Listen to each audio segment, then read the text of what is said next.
व्यवस्था विवरण अध्याय 32। व्यवस्था विवरण अध्याय 32। हे आकाश कान लगा कि मैं बोलूं, और हे पृथ्वी मेरे मुंह की बातें सुन। मेरा उपदेश मेह की नाई बरसेगा और मेरी बातें ओस की नाई टपकेंगी।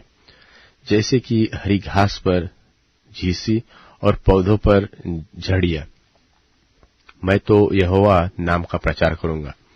तुम अपने परमेश्वर की महिमा को मानो। वह चट्टान है, उसका काम खरा है और उसकी सारी गति न्याय की है। वह सच्चा परमेश्वर है, उसमें कुटिलता नहीं।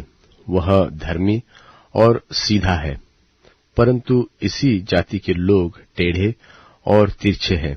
ये बिगड़ गए, ये उसके पुत्र नहीं, यह उनका कलंक है। हे मूढ़ और निर्बुद्धि लोगों, क्या तुम यहोवा को यह बदला देते हो? क्या वह तेरा पिता नहीं है, जिसने तुझको मोल लिया है? उसने तुझको बनाया और स्थिर भी किया है।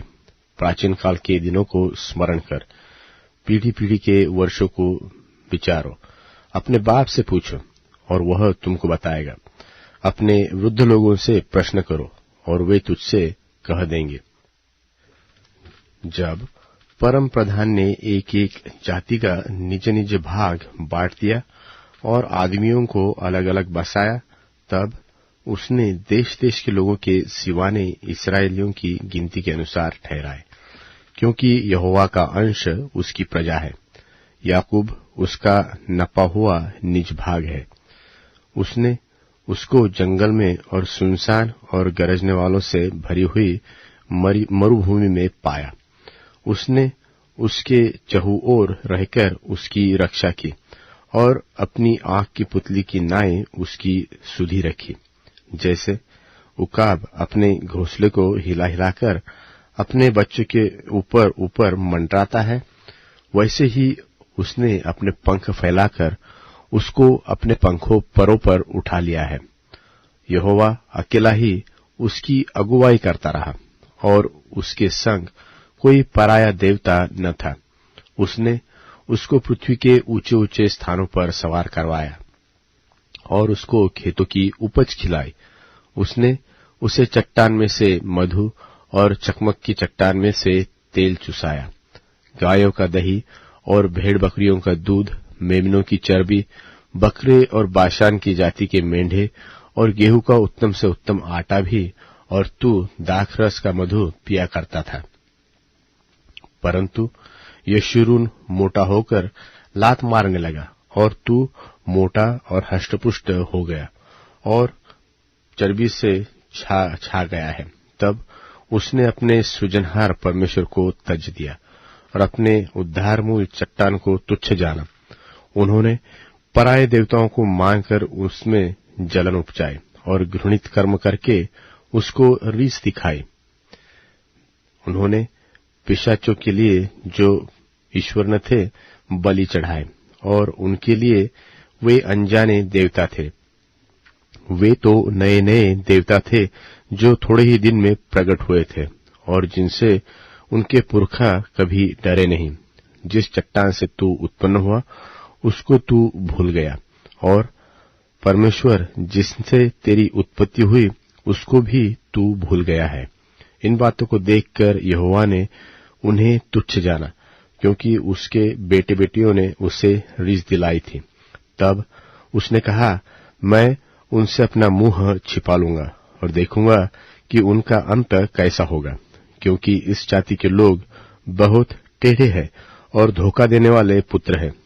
उन्होंने ऐसी वस्तु मानकर जो ईश्वर नहीं है मुझ में जलन उत्पन्न की और अपनी व्यर्थ वस्तुओं के द्वारा मुझे रीस दिलाई। इसलिए मैं भी उनके द्वारा जो मेरी प्रजा नहीं है उनके मन में जलन उत्पन्न करूंगा और एक मूढ़ जाति के द्वारा उन्हें रीस दिलाऊंगा, क्योंकि मेरे कोप की आग भड़क उठी है जो पाताल की तह तक जलती जाएगी और पृथ्वी अपनी उपज समेत भस्म हो जाएगी और पहाड़ों की नेवों में भी आग लगा देगी। मैं उन पर विपत्ति भेजूंगा और उन पर मैं अपनी सब तीरों को छोड़ूंगा। वे भूख से दुबले हो जाएंगे और अंगारों से और कठिन महारोगों से ग्रसित हो जाएंगे, और मैं उन पर पशुओं के दांत लगवाऊंगा और धूली पर रेंगने वाले सर्पों का विष छोड़ दूंगा। बाहर वे तलवार से मरेंगे और कोठरियों के भीतर भय से, क्या कुंवारे और क्या कुंवारियां, क्या दूध पीता हुआ बच्चा, क्या पक्के बाल वाले, सब इसी प्रकार बर्बाद होंगे। मैंने कहा था कि मैं उनको दूर दूर तक तीतर बीतर कर दूंगा और मनुष्यों में से उनका स्मरण तक मिटा डालूंगा, परंतु मुझे शत्रुओं की छेड़छाड़ का डर था, ऐसा न हो कि द्रोही इसको उल्टा समझकर यह न कहने लगे कि हम अपने ही बाहुबल से प्रबल हुए, और यह सब यहोवा से नहीं हुआ।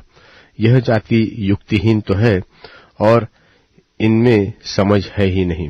भला होता कि ये बुद्धिमान होते कि इसको समझ लेते और अपने अंत का विचार करते। यदि उनकी चट्टान ही उसको न बेच देती और यहोवा उनको औरों के हाथ में न कर देता, तो यह क्योंकर हो सकता कि उनके 1000 का पीछा एक मनुष्य करता और उनके 10,000 को 2 मनुष्य भगा देते, क्योंकि जैसी हमारी चट्टान है वैसी उनकी चट्टान नहीं है, चाहे हमारे शत्रु ही क्यों न न्यायी हो।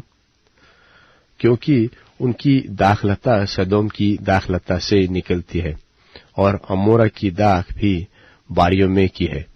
उनकी दाख विष भरी और उनके गुच्छे कड़ुए हैं।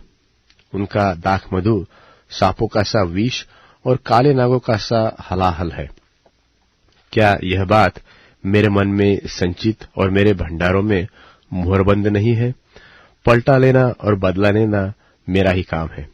यह उनके पांव फिसलने के समय प्रकट होगा, क्योंकि उनकी विपत्ति का दिन निकट है और जो दुख उन पर पड़ने वाले हैं वह शीघ्र आ रहे हैं। क्योंकि जब यहोवा देखेगा कि मेरी प्रजा की शक्ति जाती रही और क्या बंधुआ और क्या स्वाधीन, उनमें कोई बचा नहीं रहा, तब यहोवा अपने लोगों का न्याय करेगा और अपने दासों के विषय तरस खाएगा। तब वह कहेगा, उनके देवता कहाँ है, अर्थात वह चट्टान कहाँ है जिस पर उसका भरोसा था, जो उनके बलिदानों की चर्बी खाते और उनके तपोवनों का दाख मधु पीते थे। वे ही उठकर तुम्हारी सहायता करे और तुम्हारी आड़ हो। इसलिए अब तुम देख लो कि मैं ही वह हूं। मेरे संग कोई देवता नहीं, मैं ही मार डालता और मैं ही जलाता भी हूं। मैं ही घायल करता और मैं ही चंगा भी करता हूं, और मेरे हाथ से कोई नहीं छुड़ा सकता, क्योंकि मैं अपना हाथ स्वर्ग की ओर उठाकर कहता हूं, क्योंकि मैं अनंत काल के लिए जीवित हूं। सो यदि मैं बिजली की तलवार पर सान धरकर झलकाऊं और न्याय अपने हाथ में ले लूं, तो अपने द्रोहियों के से बदला लूंगा और अपने बैरियों को बदला दूंगा। मैं अपने तीरों को लोहू से मतवाला करूंगा और मेरी तलवार मांस खाएगी। वह लोहू मारे हुओं और बंधुओं का, और वह मांस शत्रुओं के प्रधानों के शीश का होगा। हे अन्य जातियों, उसकी प्रजा के साथ आनंद मनाओ, क्योंकि वह अपने दासों के लोहू का पलटा लेगा और अपने द्रोहियों का बदला देगा और अपने देश और अपनी प्रजा के पाप के लिए प्रायश्चित देगा। इस गीत के सब वचन मूसा ने नून के पुत्र होशे समेत आकर लोगों को सुनाए।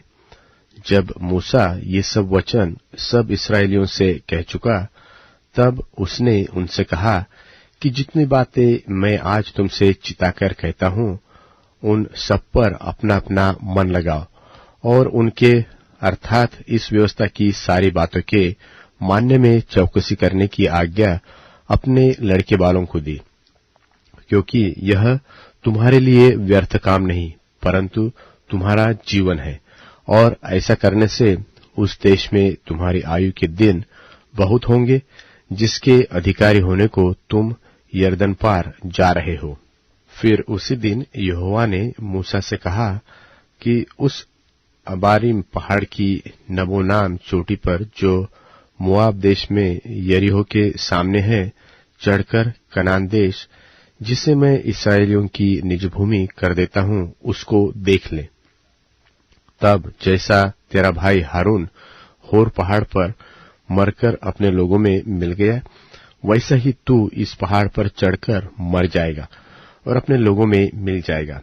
इसका कारण यह है कि सीन जंगल में कादेश के मरीबा नाम सोते पर तुम दोनों ने मेरा अपराध किया, क्योंकि तुमने इस्राएलियों के मध्य में मुझे पवित्र न ठहराया।